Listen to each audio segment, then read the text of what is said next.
tal? Buenas noches. Segunda etapa de la conversación con Mercedes Marcó del Pont.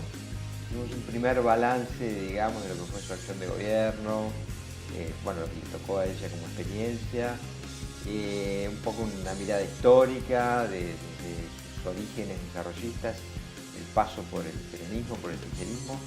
Y ahora vamos a tratar ya de ver más en detenimiento lo que está pasando hoy. Tiene, por supuesto, una mirada muy crítica. Y un poco por dónde cree que puede estar la salida a este atolladero, a esta manta corta, a este juego en que creo está encerrado el gobierno de una economía muy especulativa, donde, bueno, sube la tasa, entonces contiene un poquito el dólar, donde el dólar baja la tasa, se le dispara, y es una frazada corta, como decíamos, que parece no tener fin. En un minuto con Marcó del Pont.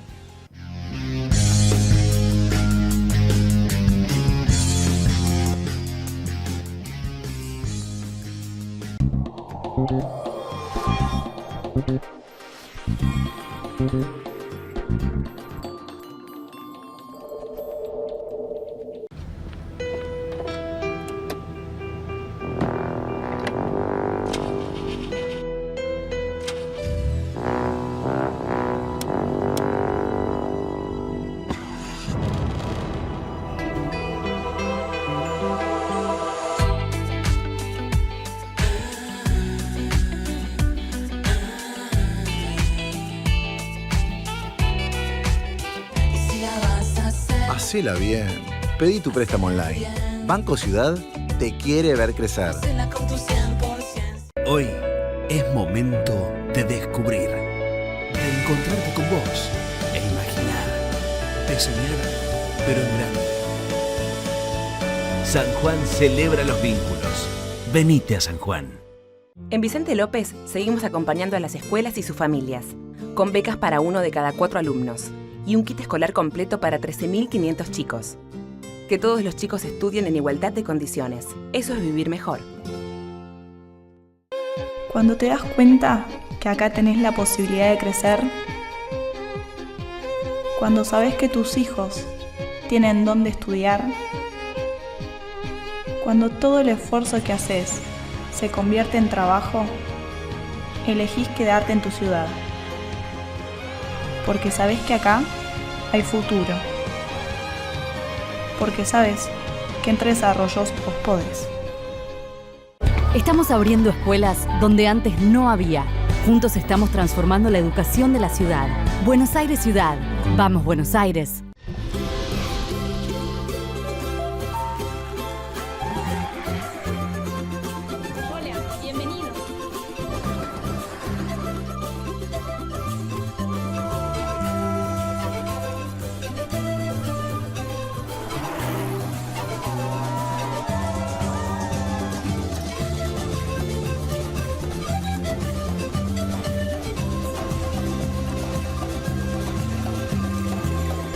Vienen a visitarnos. Entre todos, hagámoslo sentir como en su casa. Cuando el juego se vuelve una necesidad, deja de ser un juego. Entre todos, podemos prevenir la ludopatía.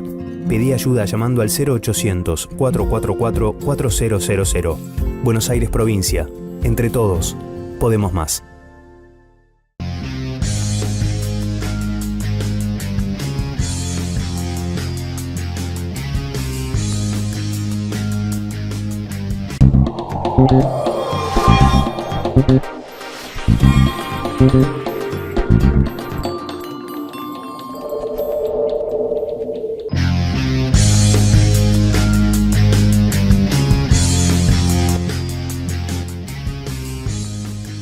Bueno, Mercedes, segunda etapa de la charla, y como te proponíamos, más orientados a ver qué está pasando hoy, que sabemos que tenés una visión crítica, pero ¿cómo crees que se puede desenvolver estos meses que le restan al gobierno?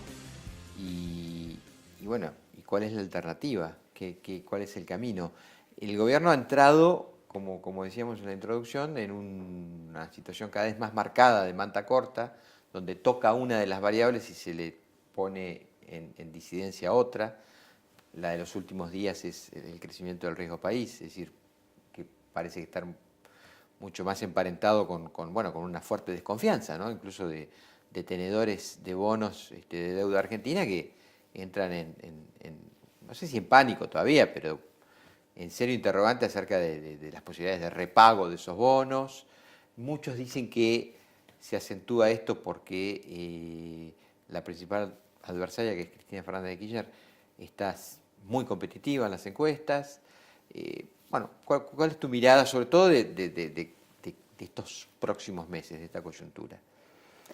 Sí, está en una encerrona muy profunda. Yo creo que parte del problema de este gobierno ha sido su dogmatismo y su incapacidad para ver en qué contexto internacional estaba reeditando un experimento neoliberal de esta naturaleza. Que fue mostrando señales de agotamiento. La más clara fue a principios del año pasado, cuando se produce un proceso de fuga inicialmente de capitales externos, pero básicamente de la dolarización de ahorros de los argentinos. Ahí aparece entonces como figura salvadora el gobierno de Estados Unidos, que le dice al fondo, ¿sí?, apoyar a este gobierno y a entonces estos desembolsos extraordinarios que no tienen precedentes. Esos desembolsos extraordinarios vinieron con muchas condicionalidades y entre esas condicionalidades es no solamente este brutal ajuste fiscal, el famoso déficit cero, sino también que el Banco Central, que ya estaba bastante inhibido de actuar por decisión propia, ahora dice, bueno, podés intervenir muy poquito en el mercado de cambio.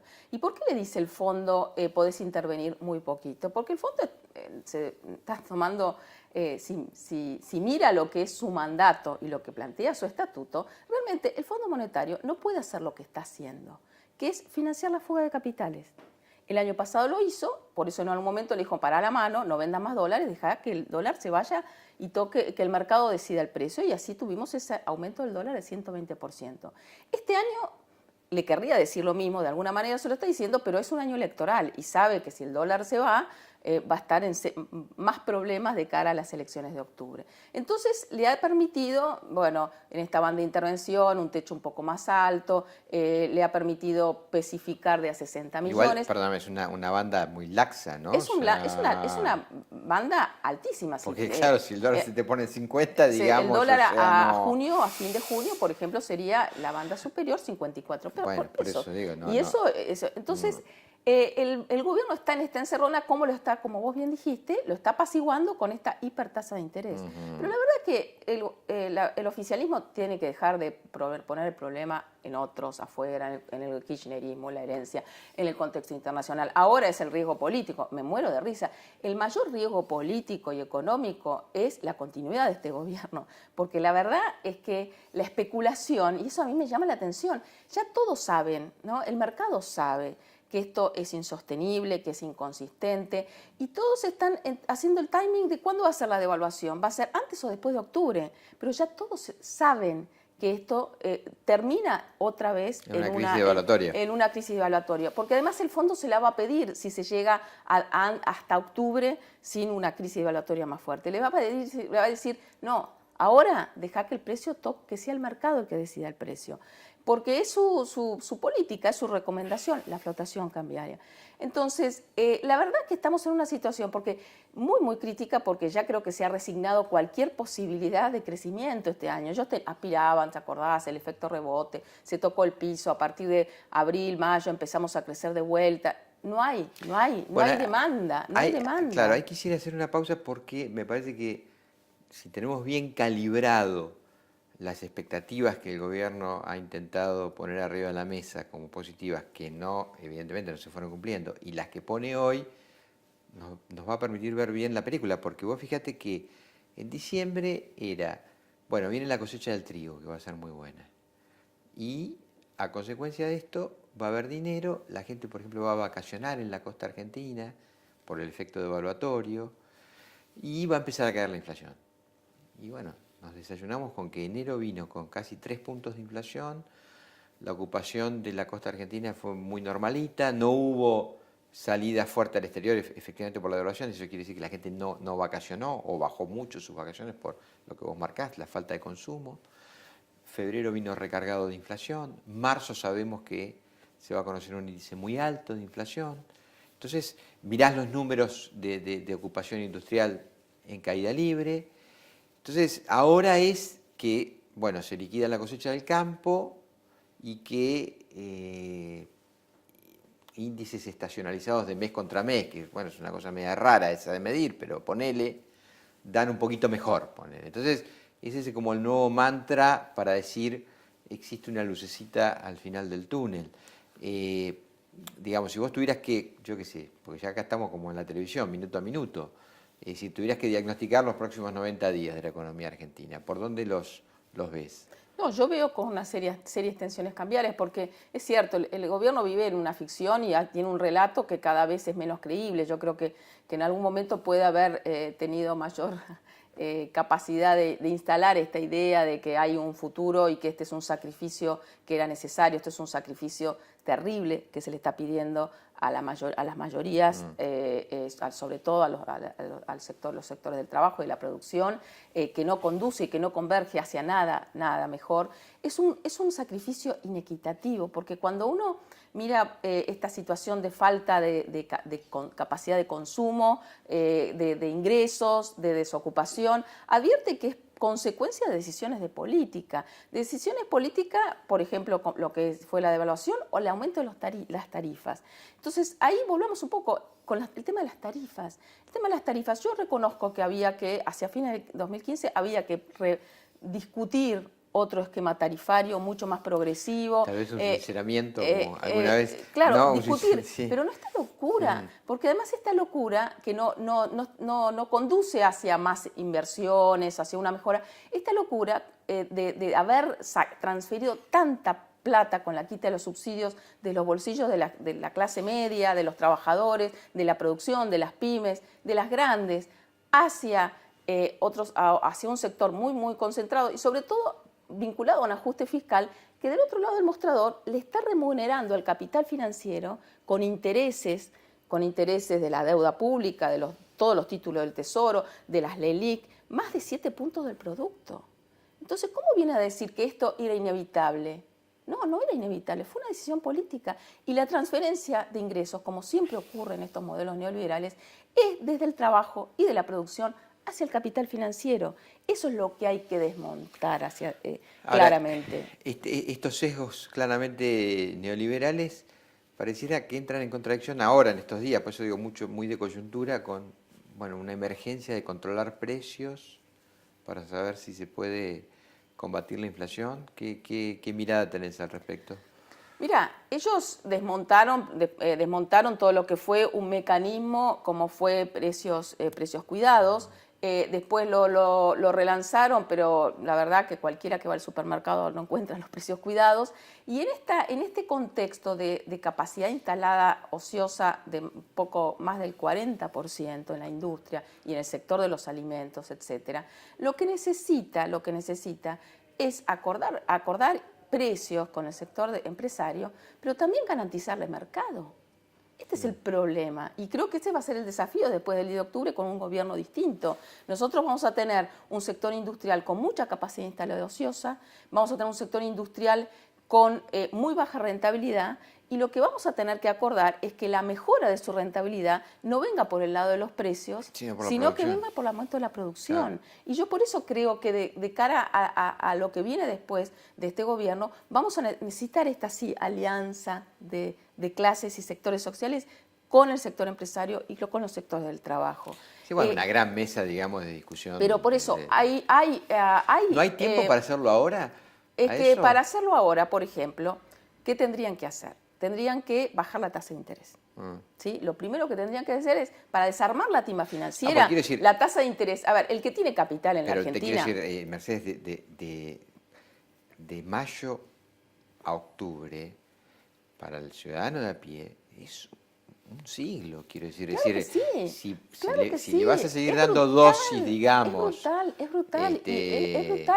Estos modelos son... De tratamiento de quimioterapia... Bueno, un día lo vas a pasar al paciente. Lo que pasa, Roberto, es que yo creo que estos modelos es muy difícil empacharlos. porque intrínsecamente su naturaleza es una lógica muy perversa. Hay un problema estructural, digamos. Entonces, vos le decís, bueno, tendrían que bajar las tasas de interés. ¿Para qué? Para terminar con esta timba financiera. Ahora, si bajás la tasa de interés y no regulás la fuga de capitales, al día siguiente tenés un desmadre cambiario. El Fondo Monetario, como decíamos hace un rato, tiene prohibido financiar la fuga. Le tendría que estar diciendo, regular la fuga, y no se lo está diciendo.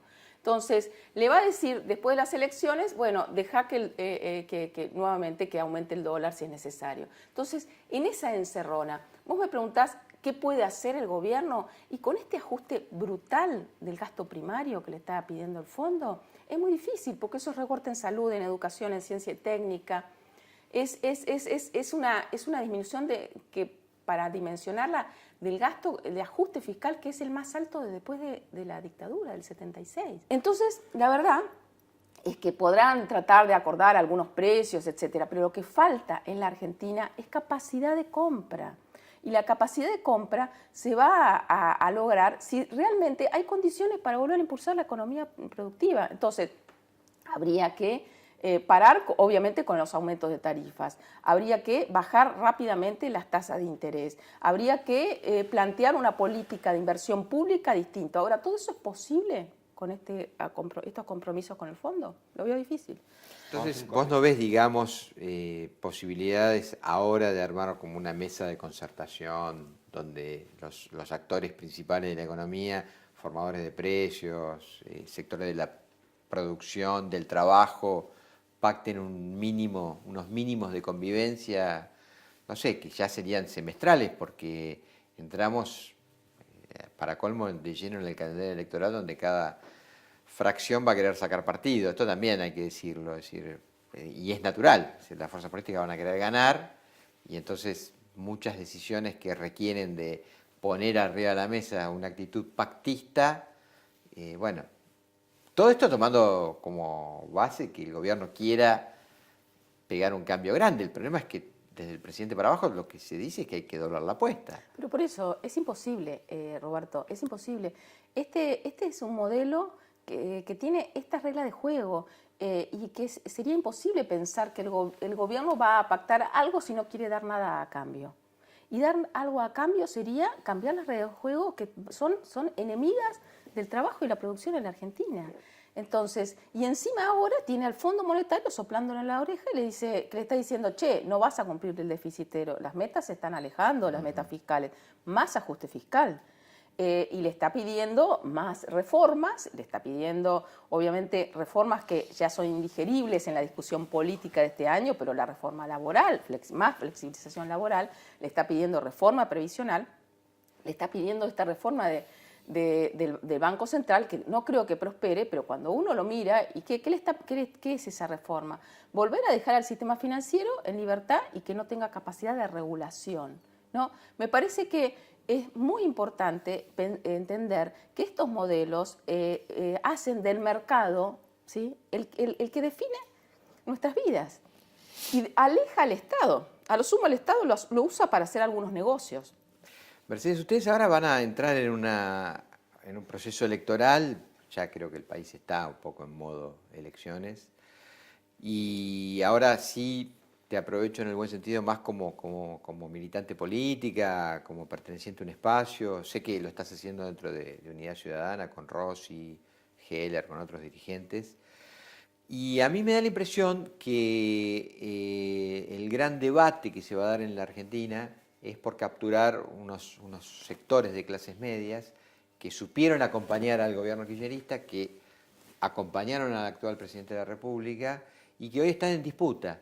Y quien se apodere de esos valores que van a estar mucho más por guiños, por cuestiones semióticas muy finitas, porque hoy se está dando el debate en otros lugares, como por ejemplo las redes sociales, porque los estímulos son de distinta naturaleza, todavía veo al sector de Unidad Ciudadana como básicamente renovando un contrato que le propuso a la sociedad en 2003, pero que tuvo 12 años de recorrido, y que tal vez muchas de esas cosas ya estén agotadas y que tal vez no ilusionen, digamos, ¿no?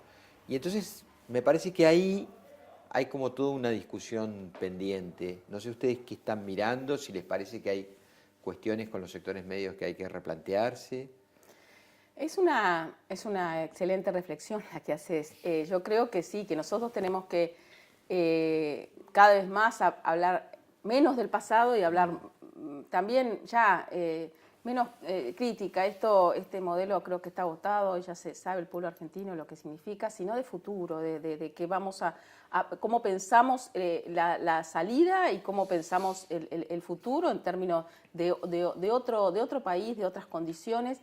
A mi juicio, eso tiene que llevar, primero, a tener mucha humildad, a escuchar mucho más, ¿sí? A tratar de regenerar contactos con sectores que habían quedado ser heridos, ¿no? Por ejemplo, con el sector del mal llamado campo, ¿no? Esa cosa que se quiere hacer homogénea y que en realidad es una comunidad de sectores muy distintos, de articulación con el sector empresario, con los grandes, con los medianos, que tienen que ser actores fundamentales en la reconstrucción de esta Argentina. Creo que tenemos que... yo le pongo mucho valor a la cuestión de un Estado presente que vuelva a privilegiar el trabajo y la producción. No sé si será eso muy marketinero o no, pero es lo que, a mi juicio, tiene que definir la propuesta hacia adelante de un país que vuelva a plantear las prioridades de todas las políticas públicas en función del bienestar de las mayorías. Esto me parece que también tenemos que tener la capacidad para transmitirle a una cantidad de personas que todavía siguen pensando que esto que se está viviendo era necesario, era inevitable. Esto me parece que es muy importante porque el gobierno está siendo muy exitoso en eso. Uno escucha y dice, bueno, ¿qué querés? De lo otro era un incendio, sí, etc. Y no es cierto, que nada de esto era necesario. Todo esto que estamos viviendo, lamentablemente, y no es porque sean malos, porque vinieran a crear, ¿viste?, esta visión conspirativa, vinieron a hacer esto. Más allá de las personas, estas son las consecuencias de estas políticas. Hoy están en Macri, pero cualquier alternativa política que vuelva a plantear estas políticas van a tener los mismos resultados. Entonces, me parece que el esfuerzo que tenemos que hacer es que hay otra salida totalmente distinta, que es viable, que va a ser difícil, que va a necesitar tenernos muy unidos, que esa unidad no puede ser una cosa para la foto y después cada uno a lo suyo. Tiene que ser realmente una unidad y una alianza y consensos, es decir, cómo tiramos todos hacia qué, a reconstruir un país productivo, que vuelva a proteger al trabajo argentino, que vuelva a ser del mercado interno el factor más dinámico, que vuelva a tener un Estado que plantee políticas públicas que protejan a la clase media, pero también, obviamente, a los sectores que van a quedar más golpeados, ¿no? El nivel de pobreza con que vamos a terminar este año va a ser muy, muy duro. El tema de la soberanía alimentaria, el tema de hambre cero en la Argentina, tiene que ser, me parece, una política de Estado a partir del 11 de diciembre. Y se puede hacer. Sí, evidentemente despertar una ilusión que te lleve a un nuevo contrato, digamos, social con esos sectores que, bueno, te lo demuestran los ciclos electorales del 13, del 15, del 17, es decir, que se perdieron, que se fueron perdiendo, porque efectivamente la opción política que vos pertenecés, perdieron esas elecciones. Quiere decir que hubo sectores que se fueron raleando de ahí. Entonces, recuperarlos, reconquistarlos.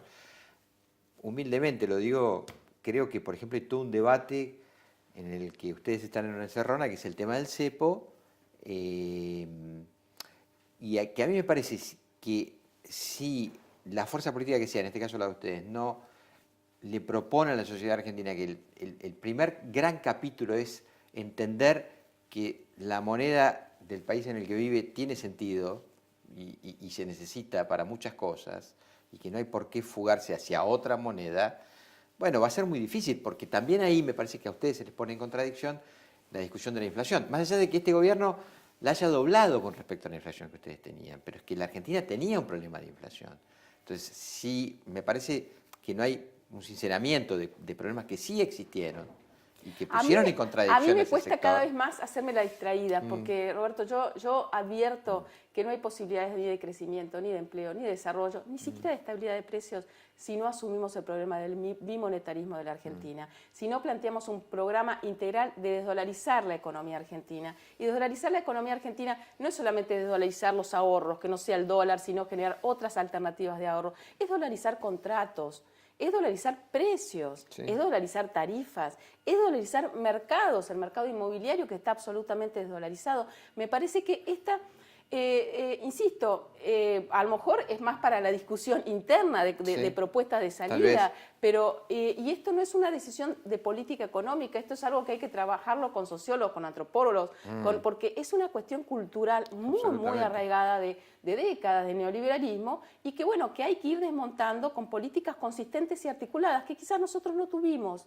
Nosotros no vimos la dimensión de ese problema, pero creo que de cara a los desafíos que tenemos hacia adelante lo vamos a tener que abordar. Entonces, yo no digo hacer una campaña para que te llene la cara de dedos, no, obviamente, pero sí me parece darle la importancia y en esta cosa de credibilidad. La verdad es que en las campañas hay que mentir y hay que decir lo que la gente quiere escuchar. A mí me parece que ya tenemos la experiencia muy clara de lo que fue Macri, que ganó mintiendo, ¿sí? Entonces, yo creo que hay que poder transmitir esta idea de esperanza, de posibilidad y también de que vamos a tener que tener un Estado que vuelva a participar regulando a favor de las mayorías, ¿sí? Mercedes, gracias por acompañarnos. Gracias a vos, un placer. Nos vemos el próximo sábado en Contragolpe. Chau.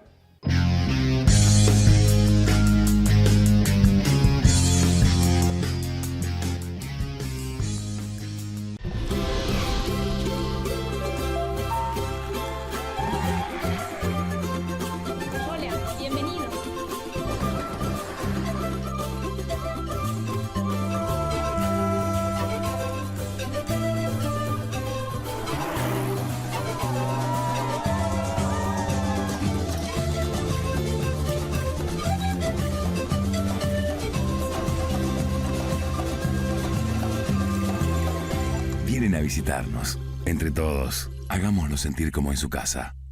Cuando el juego se vuelve una necesidad, deja de ser un juego. Entre todos, podemos prevenir la ludopatía.